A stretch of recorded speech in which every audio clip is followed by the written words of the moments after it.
घर घेताय सावधान। राज्यात 4904 प्रकल्पांमध्ये अनियमितता। ग्राहकांचे कोट्यावधी रुपये अडकले।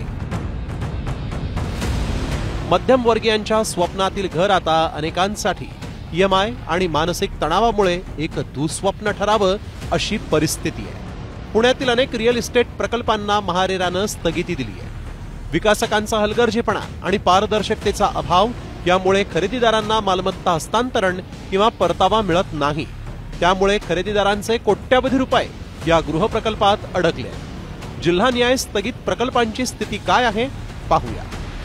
पुणे 1244, ठाणे 548, रायगड 473, मुंबई उपनगर 441, नाशिक 250, नागपूर 247।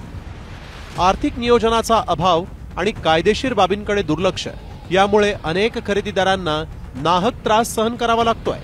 महारेरानं आत्ता जरी कठोर पावलं उचलली असली तरी ग्राहकांना तत्काळ दिलासा मिळणं गरजेचं आहे।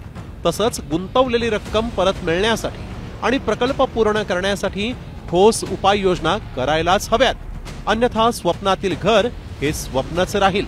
ब्युरो रिपोर्ट, साम टीव्ही न्यूज। आता isakal.com आहे देशातील नंबर 1 ची मराठी न्यूज वेबसाईट। प्रत्येक अपडेटसाठी isakal.com ला नक्की भेट द्या।